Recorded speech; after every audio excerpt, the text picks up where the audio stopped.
Welcome to UK Plug, emergency COBRA meetings, nuclear drama, and why Keir Starmer's biscuits are in danger. Right. So, while you were probably crawling TikTok or arguing about where pineapple belongs on pizza, Keir Starmer was getting yanked out of his weekend plans and into an emergency COBRA meeting. And no, that's not the title of a new Netflix thriller, though, honestly, UK politics is starting to feel like a binge-worthy series. Buckle up, because today's episode of How to Almost Start World War III just dropped, and it's extra spicy. Welcome back to UK Plug, where we break down British politics faster than you can say constitutional crisis. I'm your host, here to make sense of why our Prime Minister is currently stress-eating biscuits in Downing Street while frantically texting world leaders, hoping to organize a global intervention before anyone does something spectacularly reckless. So, what's got everyone's knickers in a twist? Let's set the scene. It's Friday morning. You're barely awake, scrolling your phone, when suddenly Israel decides to knock on Iran's nuclear facilities like an overly aggressive Amazon delivery driver. Sky News is screaming that Israel launched strikes on Iranian nuclear sites in the early hours, because apparently 2024 wasn't chaotic enough already. Now, when international incidents break out at this scale, it's like when your mate starts a brawl at a pub. Everyone else is either pile in or play peacekeeper. Guess which role Britain's decided to play? You got it. We're the designated driver of international relations, trying to get everyone to calm down and go home before the police arrive. But here's where it gets properly British. Enter COBRA. And before you ask, it's not named after the snake, though given how venomous these meetings can get, maybe it should be. COBRA stands for Cabinet Office Briefing Rooms, which sound about as thrilling as watching paint dry. But don't be fooled. This is a government superhero HQ, where things only happen when the world is about to implode. Imagine the Avengers base, but swap out the capes and superpower for civil servants with clipboards and an industrial amount of tea. These meetings are reserved for moments when things have gone properly sideways, terrorism, natural disasters, or, in this case, when two countries start playing nuclear brinkmanship in the Middle East. It's the political version of your parents having a serious talk in the kitchen while you wait upstairs, wondering if you're in trouble. The last time COBRA meetings were this urgent? Probably during COVID, and we all remember how smoothly that went. At least this time, they can't blame it on people not washing their hands. So, what's our diplomatic mastermind saying about all this? Step forward. Sir Keir Starmer, armed with the most British response imaginable. The PM's official statement is a masterclass in the art of saying a lot while committing to nothing. We urge calm, restraint, and a return to diplomacy.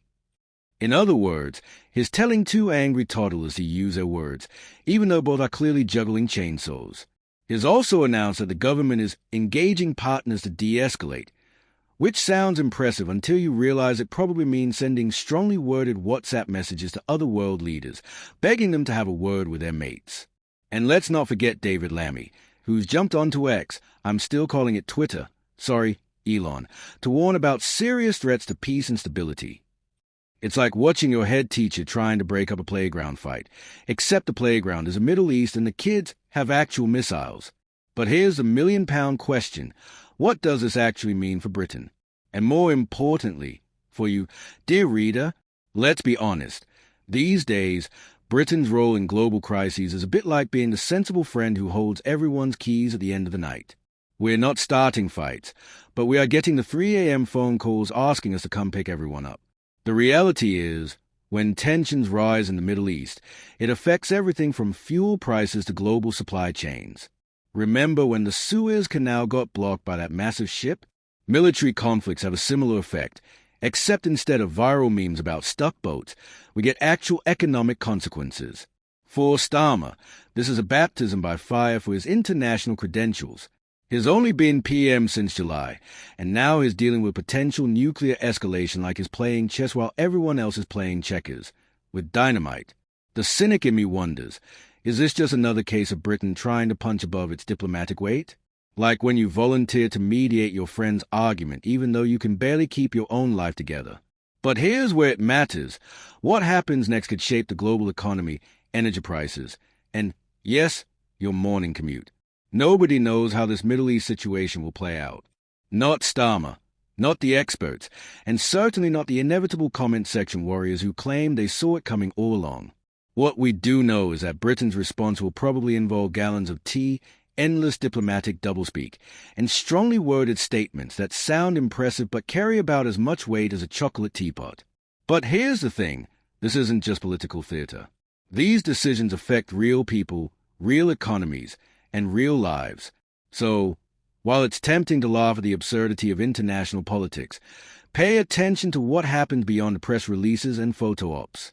Because whether you're doom-scrolling TikTok or just trying to afford your next tank of petrol, this stuff matters. So what do you think? Is Starmer handling this crisis like a pro, or is Britain just shouting into the void? Drop your thought below. Keep it civil, and remember, international relations is harder than it looks. If you want more political chaos without the mainstream spin, hit subscribe and ring the notification bell. Trust me, with the way 2024 is going, you don't want to miss the next episode. Until next time, this has been UK Plugged, keeping you informed, entertained, and maybe just a bit more cynical about politics than when you started reading. Cheers!